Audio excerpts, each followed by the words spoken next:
महाराज दशरथ ने कहा, कौशल्य, यह मेरे विवाह से पूर्व की घटना है।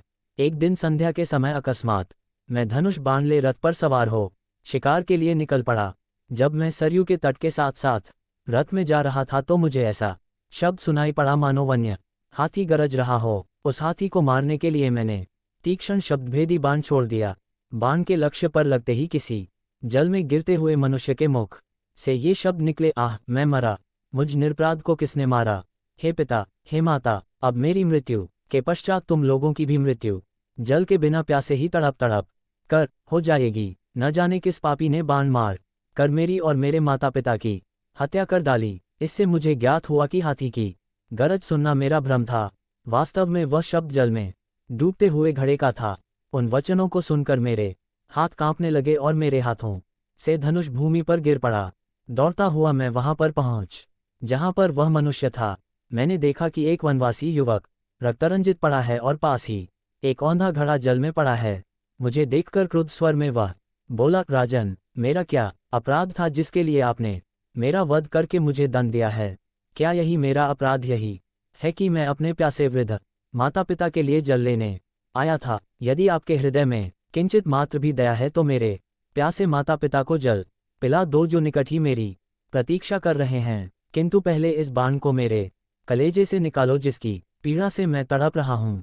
यद्यपि मैं वनवासी हूँ किंतु फिर भी ब्राह्मण नहीं हूँ। मेरे पिता वैश्य और मेरी माता शूद्र है, इसलिए मेरी मृत्यु से तुम्हें ब्रह्महत्या का पाप नहीं लगेगा। मेरे द्वारा उसके हृदय से बाण खींचते ही उसने प्राण त्याग दिए। अपने इस कृत्य से मेरा हृदय पश्चाताप से भर उठा। घड़े में जल भर कर मैं उसके माता पिता के पास पहुंचा। मैंने देखा वे दोनों अत्यंत दुर्बल और नेत्रहीन थे। उनकी दशा देखकर मेरा हृदय और भी विदीर्ण हो गया। मेरी आहट पाते ही वे बोले, बेटा श्रवण, इतनी देर कहाँ लगाए, पहले अपनी माता को पानी पिला दो क्योंकि वह प्यास से अत्यंत व्याकुल हो रही है। श्रवण के पिता के वचनों को सुनकर मैंने डरते डरते कहा, हे मुने, मैं अयोध्या का राजा दशरथ हूँ। मैंने अंधकार के कारण हाथी के भ्रम में तुम्हारे निरपराध पुत्र की हत्या कर दी है। अज्ञानवश किए गए अपने इस अपराध से मैं अत्यंत व्यथित हूँ। आप मुझे दंड दीजिए। पुत्र की मृत्यु का समाचार सुनकर दोनों विलाप करते हुए कहने लगे, मन तो करता है कि मैं अभिशाप देकर तुम्हें भस्म कर दूं और तुम्हारे सिर के 7 टुकड़े कर दूं, किंतु तुमने स्वयं आकर अपना अपराध स्वीकार किया है, अतः मैं ऐसा नहीं करूंगा। अब तुम हमें हमारे श्रवण के पास ले चलो। श्रवण के पास पहुंचने पर वे उसके मृत शरीर को हाथ से टटोलते हुए हृदय विदारक विलाप करने लगे।